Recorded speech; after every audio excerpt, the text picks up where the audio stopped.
वेदा ने 9 किलो, और तुम्हारा क्या नाम बेटा? ममता ने हर दिन 1-1 किलो डाउन जा रही है। और तुमने? मधु 6 दिन में 5.5 किलो। 6 दिन में 5.5। और आपने? मैंने 6 दिन में 6 किलो कम। 6 दिन में 6 किलो। क्या नाम? विशेष। कहाँ से हो? मैं धनबाद से हूँ बाबा। ये धनबाद से, इसने तो धन पा ही लिया आरोग्य का। और आपने? 5 किलो, मेरा पहले ही न्यूट्रल था, तो उसके बावजूद भी 5 किलो 5 किलो कम कर लिया। वो और ज्यादा मत कम करना। और भाई साहब आपने? राजस्थान से 4 किलो कम किया। राजस्थान से 4 दिन में 4 किलो। क्या नाम है? गोपाल। गोपाल। ये मेरे साथ जितने भी हैं 1-1 किलो कम किया है। उधर जो बाई तरफ खड़े उन्होंने भी। और ये अश्वगंधा का जो पत्ता है ना, ये भी वेट कम करता है। इसी के पत्ते खिलाते हैं आप लोगों को। रोज 4 पत्ते खाते हो ना, तो आज वाले अभी खिला देते हैं पूरा। आज वाला यहीं खड़ो एकदम फ्रेश। हाँ, ये जोरदार काम है। ऐसे अश्वगंधा के पत्ते खाओ। हमने अश्वगंधा के ऊपर इतना रिसर्च किया है, ये हमारे डॉक्टर अनुराग यहाँ पर बैठे हैं, सब ने 1-1 दिन में 1-1 किलो, किसी ने तो 1 किलो से भी पार कर लिया। आपने कितना टोटल कम कर लिया? 30 किलो। 30 किलो कितने थे पहले? 114। 114। नाउ 82। 82 आ गए भाई 114 से। और आपने कितना कम किया गुड़िया? मैं 57 थी, अब 63 थी, अब 57 हो गई। 63 से 57 हो गई। हाँ, और ये वेट कम करने के लिए देखो, इधर एक तो ये ड्राई मसाज होती है, ये भी वेट कम करती है। दूसरा स्टीम देते उससे भी वेट कम होता है। और तीसरा सूरज की धूप में बैठ जाते हैं और उसी में योगाभ्यास करते हैं, उससे भी वेट कम होता है। मड थेरापी से भी वेट कम होता है। और ये हमारे डॉक्टर साहब तो आज वेट गो का भी डेटा लेकर के बैठे। इन्होंने पहले चूहों को मोटा किया और अब चूहों को पतला करके एक साइंटिफिक डेटा क्रिएट कर दिया है कि योग के साथ साथ वेट गो से, मेदोहर से, गोधन अर्क से, अश्वगंधा के पत्तों से आप वेट कम कर सकते हो। और वेट जो है वो बहुत बड़ा खतरा है हार्ट के लिए। वेट से हार्ट की, डायबिटीज की, कैंसर तक की बीमारी। जी मेरी बहन।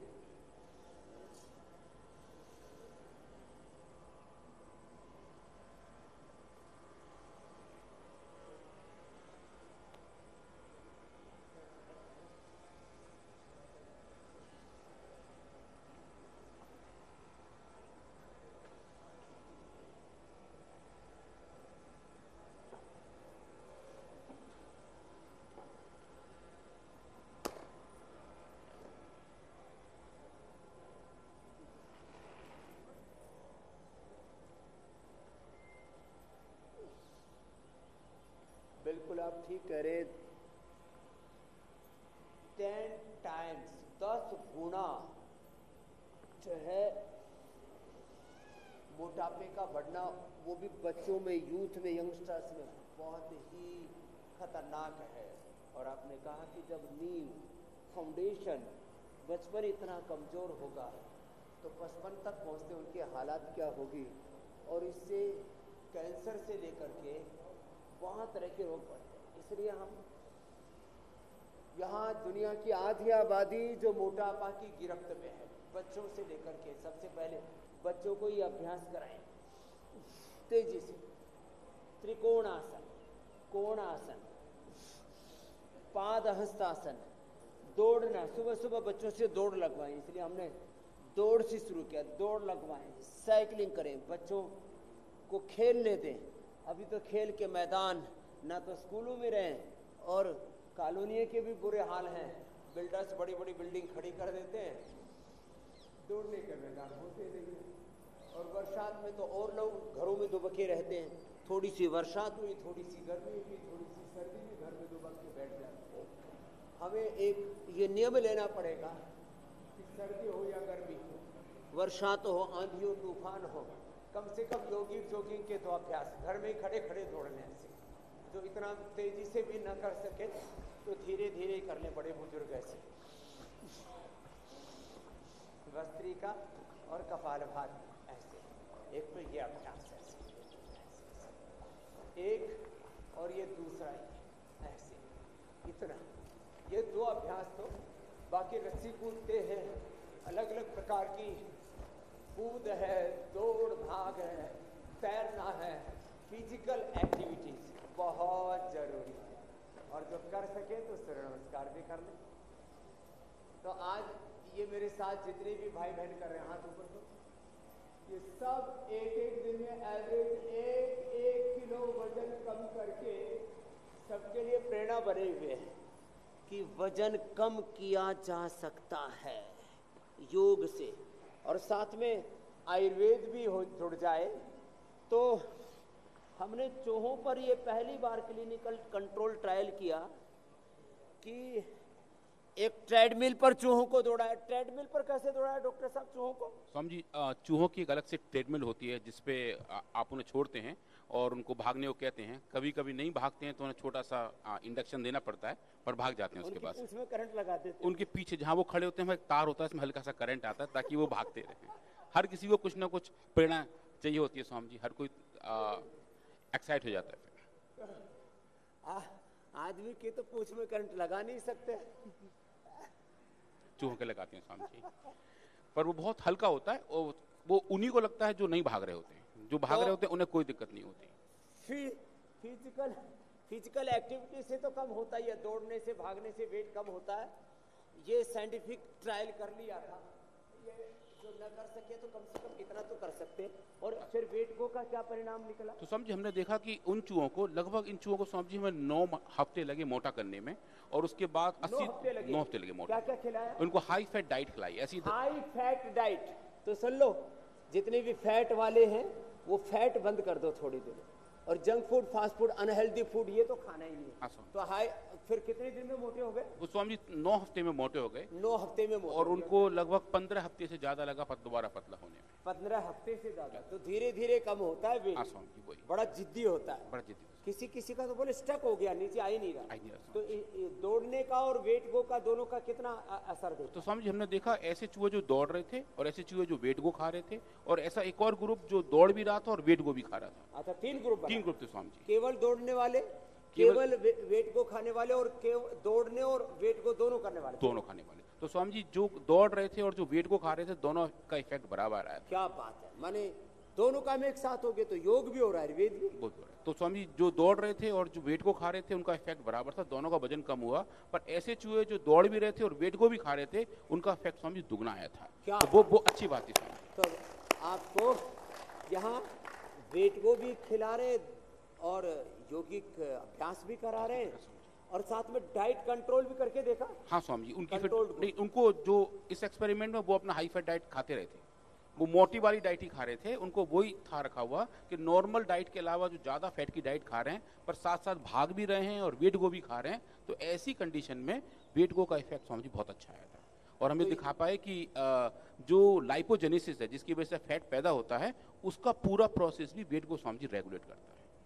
तो ये जो फैट बढ़ने वाली जो कार्बोहाइड्रेट है, चलो फैट तो फैट को बढ़ाता है, कार्बोहाइड्रेट जो है खाते हम शुगर, चिकनाई तो नहीं खा रहे, नहीं खाते। और वो जो कार्बोहाइड्रेट है, शुगर है, ग्लूकोज है, वो फैट में कैसे कन्वर्ट हो जाता है? तो स्वामी जी हमारा काम, हमारे शरीर में ऐसे कुछ होते हैं प्रोसेस जो कार्बोहाइड्रेट को फैट में कन्वर्ट करता है, जिसको कहते हैं लाइपोजेनेसिस। कार्बोहाइड्रेट ही फैट बन जाता है। जानवर भी तो कार्बोहाइड्रेट ही खाते हैं, साग सब्जियां, भूसा, चारा, उसमें कार्बोहाइड्रेट होता है, और उससे क्या बना लेते हैं? फैट बना लेते हैं, उसी से मिल्क भी बना लेते हैं।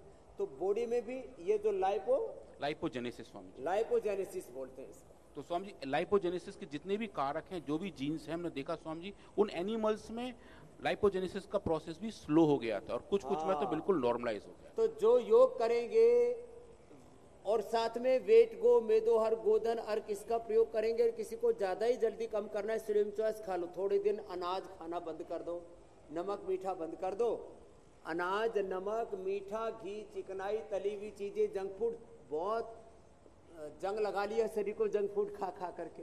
अब जंग जारी ये रखो कि योग की जंग तो जारी रखो और जंक फूड बंद कर दो। और स्वामी जी जो लोग मोटे होते हैं स्वामी जी, उनमें इंसुलिन का दिक्कत भी आ जाता है, इंसुलिन की सेंसिटिविटी चेंज हो जाती है। इन चूहों में भी स्वामी जी ऐसा पाया हमने, एक्सरसाइज और वेट को दोनों ने उन सेंसिटिविटी को भी नॉर्मलाइज किया। क्या जी, हाँ, उल्टे लेटो।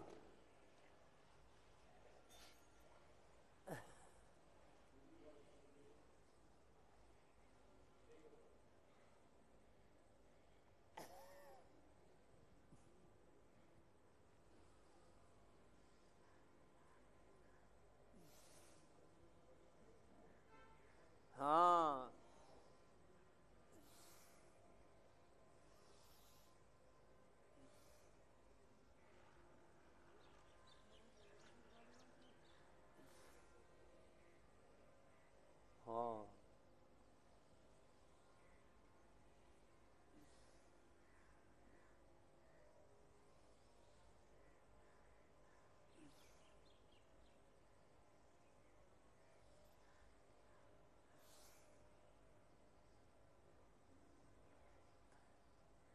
देखो, डॉक्टर अनुराग जी से भी को भी सम्मिलित करेंगे आज के संवाद में। ये जो कैंसर सेल्स है ना, इनकी खुराक फैट सेल्स है, इनकी खुराक तंबाकू के, इनकी खुराक नमक, इनकी जितने भी कार्बन डाइऑक्साइड, जितने भी खराब चीज़ें, दारू बीड़ी सिगरेट शराब, जितने भी खराब आहार हैं, खराब विचार हैं, वो सब कैंसर की खुराक है, ये राक्षस है। तो ये कैंसर सेल्स ये शुगर से कैसे मल्टीपल होते हैं? तो स्वामी जी जो कैंसर और सेल्स ये हैं, फैट से तो माने जिनको पहले से कैंसर है उनका कैंसर मोटापा से और बढ़ता है। वो फैट सेल्स को कैसे खाते हैं, और ये चीनी से, शुगर से और बाकी सारी चीज़ों से कैंसर सेल्स कैसे बढ़ते हैं, उसका क्या मैकेनिज्म है डॉक्टर साहब? तो स्वामी जी कैंसर सेल्स बहुत जल्दी डिवाइड होते रहते हैं। वो 1 के 2, 2 के 4, 4 के 8 होते रहते हैं, और चूंकि उनका डिवीजन रेट बहुत ज़्यादा होता है तो उनकी रिक्वायरमेंट ज़्यादा होती है। तो शरीर का जितना पोषण है उसमें से काफ़ी वो चूस लेते हैं, और ग्लूकोज जो हमारा बेसिक फ्यूल है, वो ऐसा ईंधन है जिससे सेल आगे बढ़ती है। तो सबसे ज़्यादा रिक्वायरमेंट कैंसर सेल्स में इसलिए स्वामी जी एनर्जी की रहती है, और कार्बोहाइड्रेट और ग्लूकोज का सेवन सबसे ज़्यादा करते हैं। और फैट से कैसे बढ़ते हैं? और फैट की स्वामी जी जो लोग ओबीस होते हैं, जो लोग ज़्यादा फैटी होते हैं, उन लोगों में कैंसर होने के चांसेस इसलिए ज़्यादा बढ़ जाते हैं क्योंकि उनका मेटाबॉलिज्म स्लो हो जाता है। तो जो काम मेटाबॉलिज्म को करना चाहिए वो हो नहीं पाता, फिर कैंसर सेल्स ऐसे में अपॉर्चुनिस्टिक बन जाते हैं और मौका पे चौका मारते हैं। हाँ, मेटाबॉलिज्म कम हो जाता है और फैट सेल्स में कैंसर पैदा होने की ज्यादा संभावना होती है। जो फैटी सेल्स होते हैं उनमें स्वामी जी ऐसा होता है। हाँ, इसलिए मोटापा वालों को 18 गुना ज्यादा कैंसर बढ़ने की, पहली बात तो मोटे उनको कैंसर होने की, और जिनको कैंसर हो चुका है वो यदि मोटे हैं तो उनका कैंसर और ज्यादा बढ़ने की संभावना रहती है। इसलिए आपको कैंसर से मुक्ति पानी है तो भी जो आज हम अभ्यास बता रहे हैं, और साथ में उठ करके कह रहे गोधन अर्क लो, मेदो हरवटी लो, खाली पेट 2-2 गोली, और ये 2-2 से लेके 4-4 गोली तक हम लौकी का जूस और अश्वगंधा। अश्वगंधा में कौन सा ऐसा तत्व है जो अश्वगंधा के पत्तों में, अश्वगंधा की जो जड़ है वो तो वेट बढ़ाती है, अंडर वेट का, और जो अश्वगंधा के पत्ते उनमें ऐसा कौन सा तत्व है जो वेट कम करता है? स्वामी जी उनके अंदर बिदेनोलाइट्स होते हैं। बिदेनोलाइट्स का काम होता है कि वो वेट को मैनेज करके रखें। हमने स्वामी जी ये भी एक्सपेरिमेंट किए थे। अश्वगंधा के पत्तों का भी स्वामी जी अच्छा हमारे पास डेटा है जो बताता है कि फैट डिपोजिशन कम होता है। जी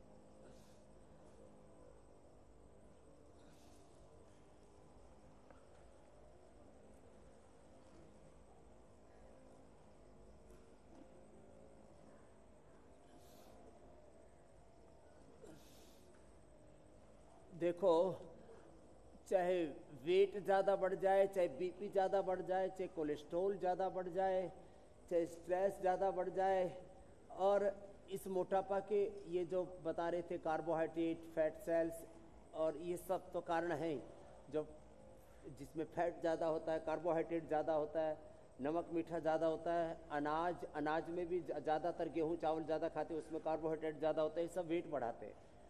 तो मर्यादा का अतिक्रमण वो सब बीमारी, महामारी, विध्वंस को जन्म देता है। इसलिए हर चीज मर्यादित रहनी चाहिए, और योग ये सब चीजों को मर्यादित करता है। समत्वम योग उच्यते, योग हमें समता में लेके आता है, और किसी का मर्यादा का अतिक्रमण होने लगे, थायराइड पैराथायराइड का, उससे भी वेट बढ़ता है।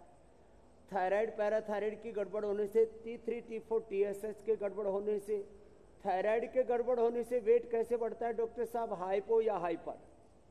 तो स्वामी जी जो हमारा मास्टर ग्लैंड है पिट्यूटरी, वो ये करता है कंट्रोल, और थायराइड को अपना भेजता है सिग्नल मैनेज करने के लिए। तो जो हमारा फैट मेटाबॉलिज्म है स्वामी जी, जो कार्बोहाइड्रेट से फैट में कन्वर्जन और उसका वापस टूटना, वो ये हार्मोन कंट्रोल करते हैं। और जब ये खराब हो जाते हैं तो फिर वेट में कमी बड़ी होनी शुरू हो जाती है स्वामी जी। थायराइड के गड़बड़ होने से, थायराइड पैराथायरॉइड पिट्यूटरी ग्लैंड के गड़बड़ होने से, T3 TSH आदि का जो बैलेंस बिगड़ने से शरीर को समझ में नहीं आता मुझे कितना फैट अंदर रखना है और कितने फैट को, एक्सेस जो बॉडी में कार्बोहाइड्रेट है उसको बर्न आउट करना है उसको, और इससे फिर जो है थायराइड को ठीक करना है। तो उसके लिए सर्वांगासन, हलासन, मत्स्यासन, उष्ट्रासन, ये सारे अभी हम बताने वाले, सिंहासन। क्योंकि थायराइड के कारण से, जेनेटिक रीजन्स के कारण से, किसी भी कारण से मोटापा बढ़ रहा है, आज मोटापा का पूरा खात्मा करेंगे। तो थायराइड के कारण से जिनको मोटापा बढ़ रहा है उनको सर्वांगासन, हलासन, मत्स्यासन करना है। जिनको थायराइड के कारण से मोटापा बढ़ना उनको बढ़ रहा है, चलो एक बार सिंहासन करो सभी, जीवा बाहर निकाल के, और एक ये लेप्टिन जो है ना डॉक्टर साहब, ये भी गड़बड़ी करता है। तो एक तो ये सिंहासन और फिर एक उष्ट्रासन, ये भी बड़ा अच्छा है।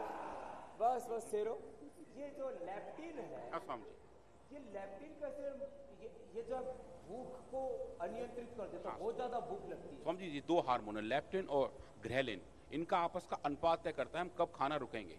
तो अगर उनका अनुपात खराब हो तो मतलब हमेशा भूख लगती रहती है और हम ज्यादा खा जाते हैं। और तो ये लेप्टिन बढ़ने से भूख ज्यादा लगती है, घटने से? लेप्टिन के ज्यादा बढ़ने से भूख होती है, ग्रेलिन के उल्टा। लेप्टिन लेवल को भी कंट्रोल किया जा सकता है। ये स्टडी हमने 15 साल पहले की थी, मेरी बहन ज्योत्सना जी, मीनाक्षी जी, मेरे भाई अमित जी। और जब ये लेप्टिन कंट्रोल होगा, हम देखो अब हम रीजनिंग पर आ रहे, कारणकारी सिद्धांत पर आ रहे। तो योग से माने जब आप ये अभ्यास करते हैं, सितकोणासन, चक्रियासन, भुजंगासन, सर्वासन, अर्धनासन, पादवृत्तासन, चक्रिकासन, तिर्यक ताड़ासन, त्रिकोणासन, कोणासन, पाद हस्तासन आदि सब हमने करके बताया।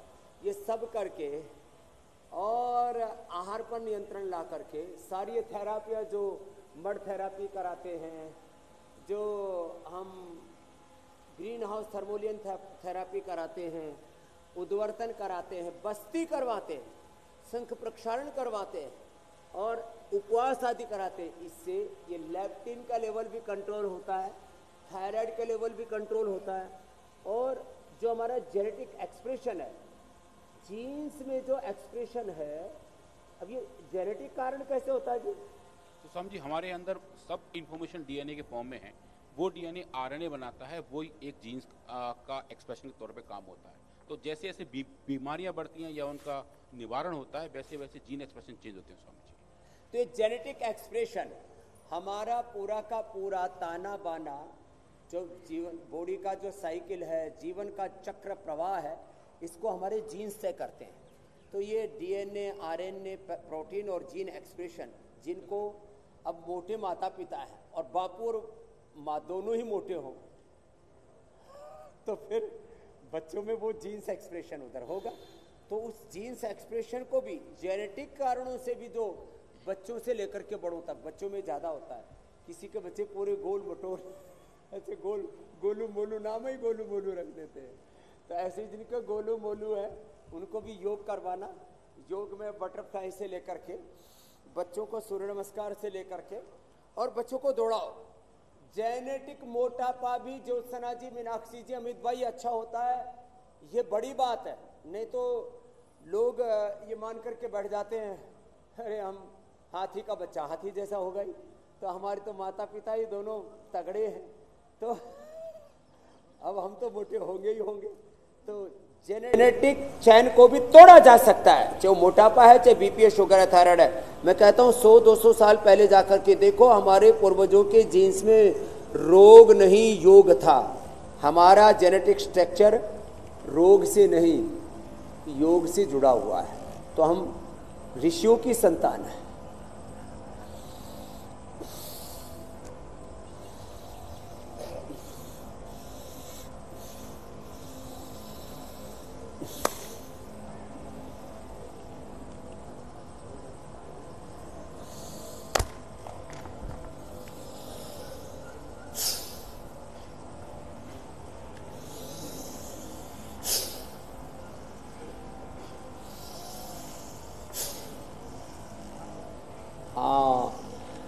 बीपी और शुगर ये दोनों भी मोटे लोगों को ज़्यादा होता है, कोलेस्ट्रॉल भी और हार्ट की प्रॉब्लम भी। तो एक साथ ही हम सबको एड्रेस कर रहे हैं। जिनको मोटापा है वे पद्मासन में तो नहीं बैठ पाएंगे, वो सुखासन में ही बैठ करके आगे झुक जाएं ऐसे, और 1 मिनट तक ऐसे रुक जाएं। यदि 1 मिनट तक ऐसे रुक करके और इसमें भी कपाल भाती कर लें, फिर तो बात ही क्या है। जिनसे ये भी ना हो पाए तो फिर मंडूकासन कर लें। ये शुगर के लिए, और खीरा करेला टमाटर, और शुगर भी है क्योंकि मोटापा भी है, लौकी, इसका जूस लें। खीरा करेला टमाटर, एक खीरा एक करेला एक टमाटर। अब कहेंगे टमाटर थोड़ा महंगा हो गया, लौकी भी आपने बाबा जी महंगी कर दी। अब मैंने क्या महंगी की, खाने वाले ज़्यादा हो गए। पहले लौकी की इज्जत नहीं थी, योग की आयुर्वेद की इज्जत नहीं थी, लोग उसको इग्नोर क्या करते थे। अब खाने लग गए, कोई बात नहीं, जो भी है महंगाई की तो फिर दिन भर खिंचाई करते ही रहते हैं आप लोग। हाँ, तो खीरा करेला टमाटर लौकी, और उसमें गिलोय और मिला दो। गिलोय भी वेट को बहुत ज़बरदस्त तरीके से कम करती है। तो इनका जूस पी लिया करें तो एकदम से शुगर भी कंट्रोल, मोटापा भी कंट्रोल। मधुनाशिनी मधुग्रिट के साथ सुबह उठते ही 2 से 4 गोली तक ले सकते हैं। हमने 10 गुना से लेकर के 28 गुना तक डोज देके देखी है। नुकसान का तो कोई मतलब ही नहीं, फायदा पूरा होता है। तो जो है वेट गो सुबह उठते ही 4 गोली खा लें इसी खीरा करेला टमाटर लौकी के जूस के साथ। यदि उसमें थोड़ा एलोवेरा या गिलोय फ्रेश मिला दे तो इफेक्ट ज़्यादा होगा। तो ये मंडूकासन और मोटे वक्रासन तो कर ही सकते हैं, अर्धमत्स्येंद्रासन में उनको दिक्कत आती है। तो आज ये वेट गो, ये बहुत बड़ा उपहार जो दिया है हमने रोगियों को, उसके ऊपर भी बात कर रहे हैं।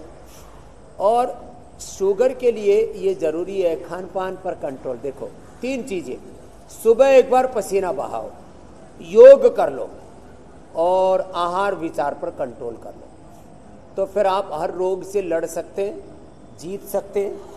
और ये अर्धमत्स्येंद्रासन, जिनके को फिर थोड़ा मोटापा कम हो जाता है तो ये भी कर सकते हैं अर्धमत्स्येंद्रासन। ये तो वक्रासन ही कर लेंगे। और पवन मुक्तासन बड़ा इजी है, एकदम से वेट कंट्रोल हो जाता है। पवन मुक्तासन तो सब कर लिया।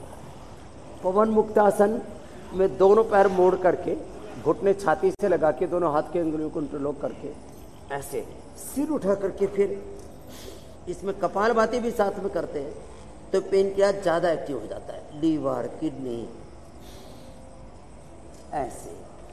पवन मुक्तासन, और ये जिनको बीपी भी हो तो मरकटासन, और फिर उत्तान पादासन, ये भी बहुत ही जबरदस्त है पेनक्रियास के लिए, शुगर के लिए मेरे भाई अमित जी।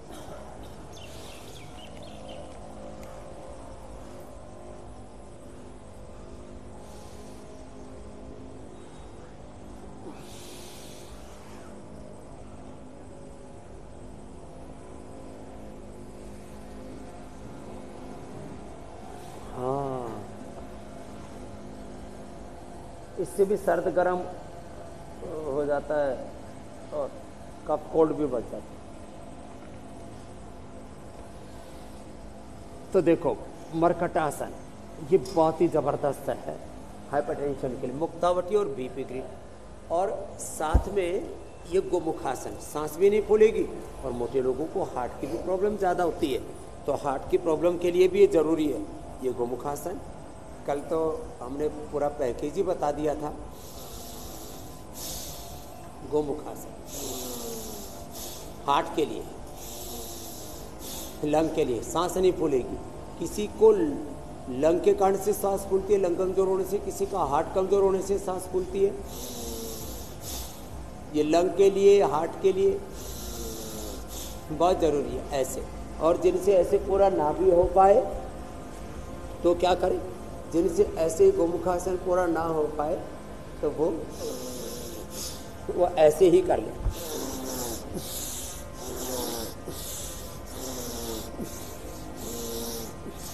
ये दूसरा अभ्यास और ये तीसरा अभ्यास। ये 3 सूक्ष्म व्यायाम भी लंग के लिए, हार्ट के लिए, जिनकी सांसें फूलती हैं। और मोटे लोगों को हार्ट अटैक भी बहुत ज़्यादा होता है। तो कार्डियोग्रिड खाली पेट हृदयामृत खाने के बाद ले ले, और लौकी का जूस और अर्जुन की छाल, दालचीनी, ये कोलेस्ट्रॉल को कंट्रोल करने के साथ साथ कोई भी चीज ज्यादा बढ़ी हुई है, चाहे मोटापा ज्यादा बढ़ा हुआ है, चाहे सबसे बड़ी बात मैं कह रहा हूं, कोरोना के बाद लोगों का किसी का HB18 से ज्यादा चला गया, और TLC, DLC, WBC के साथ साथ प्लेटलेट किसी के 15 लाख तक चले गए थे। अब वो ब्लड कैंसर की संभावना बन जाती है। ऐसों को गोधन अर्क, ये गोधन अर्क जिसका जब कोलेस्ट्रॉल ज्यादा बढ़ा हुआ हो, जिसका खास करके ये प्लेटलेट घटने से तो लोग मरते हैं, बढ़ने से फिर कैंसर जैसे रोग होते हैं, तुर्की अर्जुन की छाल, दालचीनी, और कैल्सिफिकेशन बॉडी में कहीं पर अनवांटेड कोई भी चीज बढ़ती है कोलेस्ट्रॉल से, मोटापे से लेकर के और प्लेटलेट से लेकर के, तो गोधन अर्क और अर्जुन की छाल, दालचीनी बड़ा काम करती है। और अब तो घर घर में लोग रखने लग गए, अर्जुन की छाल, दालचीनी का उबाल करके पानी पी लेते हैं और उससे ये चीजें एकदम से कंट्रोल हो जाती है। प्राणायाम तो परम औषध है सब रोगों के लिए, प्राणायाम परम औषधम, ये प्राणायाम तो परम धन है, परम बल है, बहुत जबरदस्त है। भस्त्री का लंबा करने से मैं कहता हूं ऐसे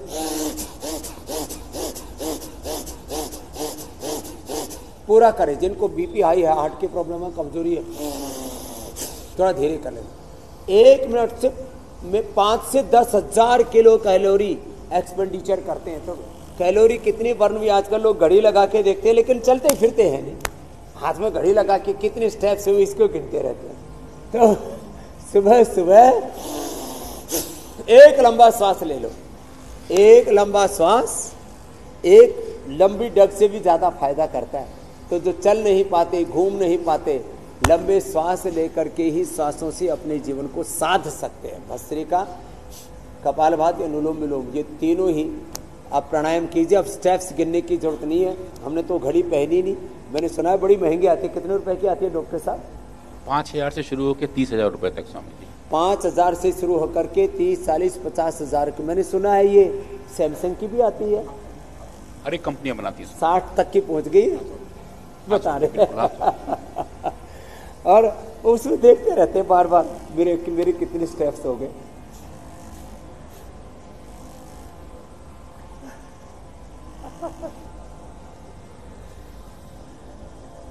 हाँ देखो, एक बात मैं ये तो कहता हूं, पिछले 30 सालों में, अब प्रश्नकाल भी शुरू हो जाएगा, 30 सालों में हमने समय के गति को, अब हाँ प्रश्नकाल में आप प्रश्न ले लो, समय की गति के साथ हमने अपने योग की गति को बरकरार रखा और अपनी प्रगति को भी बरकरार रखा। उसके बारे में बाद में बताएंगे, आप प्रश्न पूछ लो अंत में, बताइए।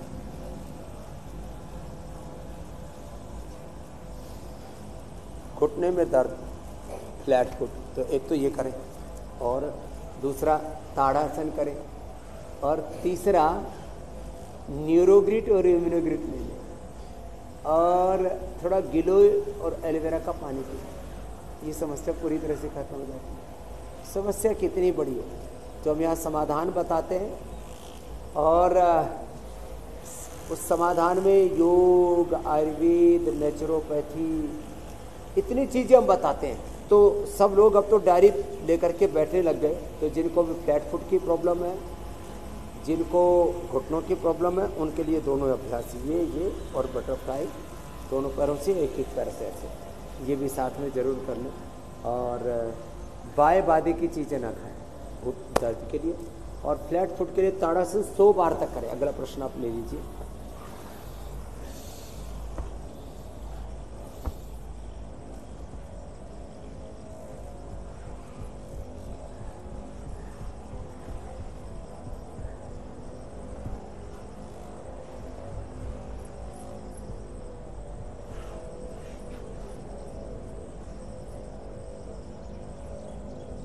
तो अब छोटे छोटे बच्चों को जो है ये स्किन टाइज की मैं देखता हूँ, 2-3 साल के बच्चों को भी प्रॉब्लम, तो क्या करें? ऐसे देखो, ये नीचे दाएं ऊपर बाएं ऐसे पूरा गोल गोल ऐसे घूमना। इसके लिए स्क्विंट आइज के लिए ये जबरदस्त है। फिर त्राटक भी करें, अनुलोम विलोम भी करें, सर्वांग आसन भी कर सकते हैं, हलासन भी कर सकते हैं बच्चे, तो वो भी करवाएं। और ये पॉइंट दबाएं, एकदम से फायदा होता है इस पॉइंट से, दोनों हाथों में और दोनों पैरों में, पहली दूसरी अंगुली के नीचे। तो स्क्विंट आइज के लिए इससे बेहतर कुछ भी नहीं। तो भाई आप अच्छे हो जाएंगे। और आई ग्रिट भी छोटे बच्चे एक एक, 10 साल से छोटी उम्र वाले एक एक, 10 साल से बड़ी उम्र वाले 2-2 गोली आई ग्रिट की भी खा लें।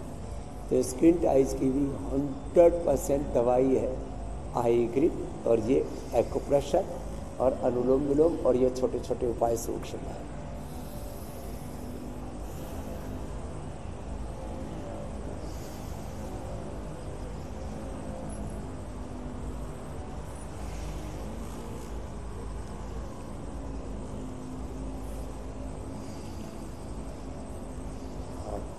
हाथ पैरों की जो शून्यता है मेरे भाई दीपक जी, इसमें 3 कारण होते हैं। एक तो विटामिन B12 की कमी, तो उसके लिए मोरिंगा प्रयोग करें, या न्यूट्रिला डेली एनर्जी ले लें या डेली एक्टिव ले लें, तो कोई भी किसी प्रकार के न्यूट्रिएंट्स की कमी नहीं। दूसरा ब्लड सर्कुलेशन की कमी से होता है, तो उसके लिए हाथों पैरों की सूक्ष्म व्यायाम जो बताते हैं हम उसको करें।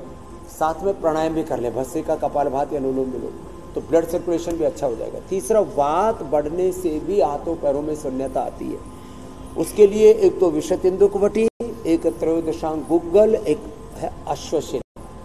तो अश्वशिला, त्रयोदशांग गुग्गल, और यदि किसी का भार कम हो तो थोड़ा अश्वगंधा शतावर भी ले लिया करें, तो उससे भी ब्लड सर्कुलेशन भी अच्छा हो जाता है, वात का भी प्रशमन हो जाता है। और बहुत ही ज़्यादा वात बढ़ा हुआ हो तो पिडानिल गोल्ड खाली पेट और खाने के बाद ऑर्थोग्रिट ले लें, तो ये सुन्नपना की दिक्कत पूरी तरह से खत्म हो जाती है। विशतिंदुकवटी भी इसमें अतिशय लाभ करती है, एक एक गोली सुबह शाम ली जा सकती है, तो ब्लड सर्कुलेशन पूरा हो जाएगा, वात का प्रशमन पूरा हो जाएगा, और जितनी भी पोषक तत्व की कमी है, न्यूट्रिएंट्स की कमी है, वो भी पूर्ति हो जाएगी मोरिंगा से या डेली एक्टिव डेली एनर्जी से।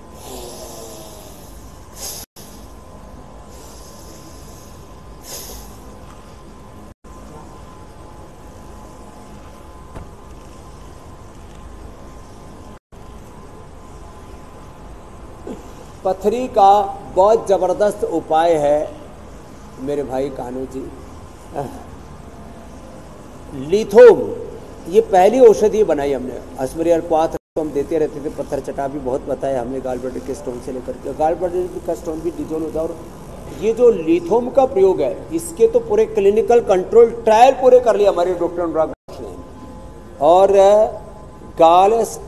माने किडनी स्टोन से लेकर के किसी भी प्रकार के कैल्शियम से बनने वाले स्टोन के ऊपर तो तुरंत असर करता है, और जो है गाल स्टोन पर तो उस पर स्वामी जी अभी हम काम कर रहे हैं, पर किडनी वाले पे तो बहुत अच्छा रिस्पॉन्स है। तो लिथोम एक परम औषधि है, तो जिनको भी पथरी है और बार बार स्टोन फॉर्मेशन होता है, तो फिर थोड़ा गोखरू का पानी भी पिए, जौ का आटे का प्रयोग करें, जौ की राबड़ी खाएं, जौ का दलिया भी खाएं, और पानी कम से कम 2.5 से 3 लीटर जरूर। सर्दी में भी 2-2.5 लीटर पानी जरूर पीना चाहिए, लोग पानी पीना कम कर देते हैं। और कपालभाति जरूर करें, और मूली के सीजन में मूली जरूर खाएं, मूली के सीजन में मूली खाएं, कद्दू खाएं। ये कद्दू और वाटरमेलन मोटे लोगों के लिए, ये कद्दू और लौकी, ये दोनों ही किसी भी प्रकार से शरीर के अंदर कोई भी गंदगी जमी रहती है उसको साफ करने के लिए सबसे बढ़िया चीज़ें होती हैं।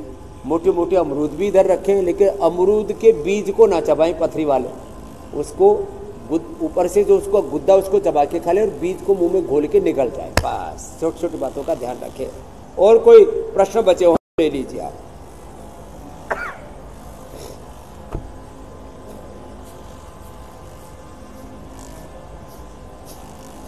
जी ओ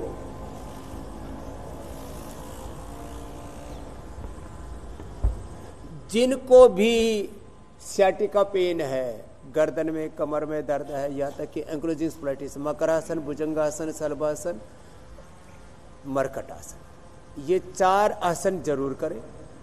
और खाली पेट पिडानिल गोल्ड खाने के बाद त्रयोदशांग चंद्रप्रभा अश्वशिला जरूर लें। 100% सैटिका का सॉल्यूशन है। बायवादी की चीज़ें ना खाएं और ज़्यादा वजन भी ना उठाएं।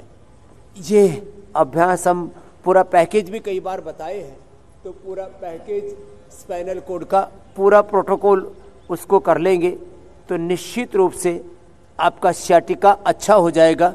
ये एक ही भाई की बात नहीं है, ये सब की बात है। तो रोज इंडिया टीवी फॉलो करें और हर रोग का एक योग का प्रोटोकॉल और आयुर्वेद की जो जीवनदायिनी औषधियों से लेकर के बहुत सारी होम रेमेडीज और अपने जीवन शैली में तब्दीली ला करके लाइफस्टाइल मॉडिफिकेशन करना है, थोड़ा राइट डायरेक्शन में अपने आप को मोड़ना है, तो फिर कैसे कोई दर्द और मर्ज रह सकता है अपने शरीर में।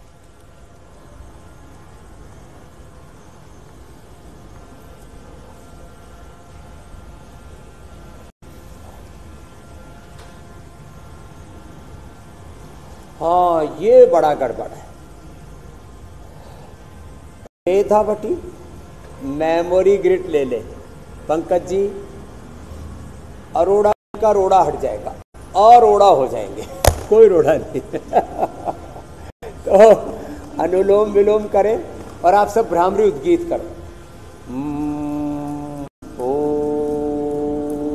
मेधावटी मेमोरी ग्रिड मेधापात बादाम रोगन का नस्य और सहजता प्रसन्नता पॉजिटिविटी रखें गुरु पर, भगवान पर, अपने कर्म पर और भगवान के विधान पर, प्रारब्ध पर, भगवान की कर्मफल व्यवस्था पर, न्याय व्यवस्था पर पूर्ण आस्था विश्वास भी हमें बहुत सी चिंताओं से उभार लेता। देखो, एक लास्ट बात मैं बोलना चाह रहा था। पिछले 30 सालों में हमने योग आयुर्वेद स्वदेशी का भारतीय शिक्षा चिकित्सा व्यवस्था की प्रतिष्ठा का सनातन धर्म का को योग धर्म बनाने के लिए इतना बड़ा पुरुषार्थ किया। इसमें हमने कर्ज लेकर के भी किया था, लेकिन आज एक ब्रेकिंग न्यूज इंडिया टीवी पर दे देता हूँ। लोगों की चिंता बढ़ी रहती है, कहीं 10-20 लाख का 50-100 करोड़ का कर्ज ले लेते हैं। हमने लगभग 10,000 करोड़ रुपए का कर्ज लिया और कर्ज चुका भी दिया और अपना खर्च निभाया। कल हमने जो है OFS किया था, मैंने रुचि सोया जो पतंजलि फूड्स हो गई थी उसका ऑफर फॉर सेल किया था। जितना मांगा, जरूरत थी हमें 2,500-3 हज़ार करोड़ की, लोगों ने 6,000 करोड़ से ज़्यादा भर भर के दे दिया। अब हमें आधा ही लेना पड़ रहा है। तो इसलिए कहता हूँ, निर्भर रहिए, निर्भय रहिए, अपना काम करते रहिए, अपना फर्ज निभाते रहिए। कर्ज भी चुक जाएंगे, मर्ज मिट जाएंगे और जीवन का मर्म भी समझ में आ जाएगा। मेरी बहन मीनाक्षी जी, ज्योत्सना जी, हुसैन, अमित भाई।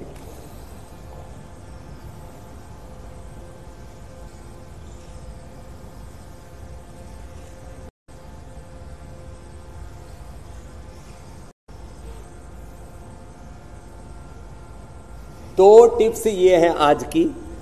एक तो लोगों को खाने पीने जीने के तौर तरीके लोगों के ठीक नहीं है। एक तो लोग खाना खाएंगे तो खड़े खड़े खाते, आजकल खड़े खड़े खाना खाना डांगरों का काम है।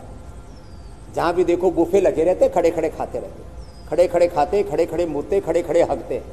ये जो आजकल ये इंग्लिश स्टाइल वाली आ गई ना, ये सब खड़ा खड़ा मामला हो। खड़े खड़े खाने से और खड़े खड़े क्यों खाते हो? करके खाओ, चौके लगा के खा लो, नीचे झुक करके नहीं खाए दो। और थोड़ा झुक करके भी खाओगे तो पेट जल्दी भर जाएगा ना। ऐसे पूरा जब तक नाल पूरी नहीं भर जाती तब तक रुकते ही नहीं हो। तो बैठ करके खाया करो और बैठ करके ऐसे बैठ करके पानी पीना चाहिए। ये पानी पीने का तरीका। बोल जी गोडे खराब हो गए तो कोई बात नहीं, कुर्सी पर बैठ कर चाय पर बैठ करके ऐसे पानी पी लो। खड़े खड़े पानी पीने से वात रोग बढ़ता है। खड़े खड़े पानी पीने से हमारा मेटाबॉलिज्म गड़बड़ होता है, वात पित्त कफ त्रिदोषों का गड़बड़ घोटाला हो जाता है। बैठ करके पानी नहीं पीना चाहिए, घुट घुट करके पानी पीना चाहिए। और जिनको वात रोग है, कफ रोग है, उनको गुनगुना पानी पीना चाहिए। और जिनको पित्त रोग है उनको सहज घड़े का ही पानी पीना चाहिए। दूसरी बात, तुलसी चबा करके नहीं खानी चाहिए। तुलसी के अंदर पूरा साइंटिफिकली अब तो प्रूव हो गया क्या क्या होता है डॉक्टर साहब, आयरन, मरकरी, आर्सेनिक तक।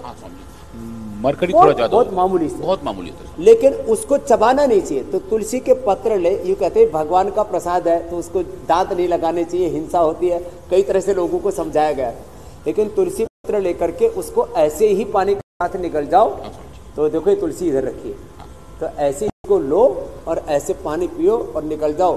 फिर इससे इम्यूनिटी आपकी बहुत अच्छी रहेगी, कफ कोल्ड नहीं होगा, कभी ज़िंदगी में कैंसर की प्रॉब्लम नहीं होगी, कभी ज़िंदगी में पेट की प्रॉब्लम नहीं होगी। और जो तुलसी पत्र खाते हैं ना, उनकी अकाल मृत्यु नहीं होती है। इसलिए भगवान कृष्ण को तुलसी बहुत पसंद है और वहाँ वृंदावन बहुत है। वृंदावन में तुलसी का वन है।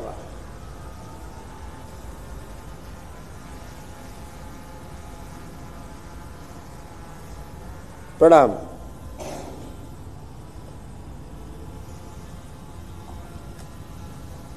और पानी खड़े होकर के पीते थे, हम खाना खड़े होकर के खाते थे, वो नहीं खाएंगे।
चलो भाई ले लो।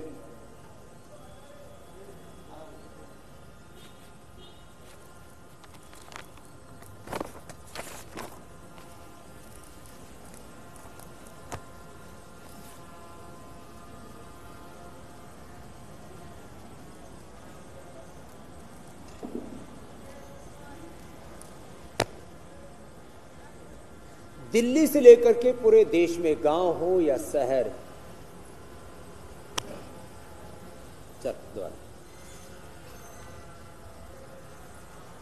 दिल्ली से लेकर के पूरे देश में, गांव हो या शहर, हिंदुस्तान हो या पूरा जहान, चारों तरफ क्या हो गया? दिल्ली से लेकर के पूरे देश में और हिंदुस्तान से लेकर के पूरे जहान में चारों तरफ जल प्रलय है। और मूसलाधार बारिश के बीच में बैक्टीरियल, वायरल, फंगल डिजीज के साथ चिकनगुनिया, डेंगू, मलेरिया और पेट की बीमारियों का खतरा बढ़ गया।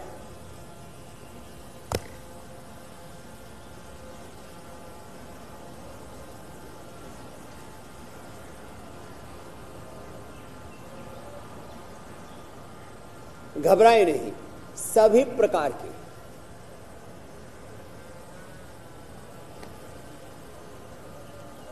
घबराए नहीं। बारिश के मौसम में होने वाली हर बीमारी का समाधान मैं बताऊंगा आपको सिर्फ इंडिया टीवी पर। चलो।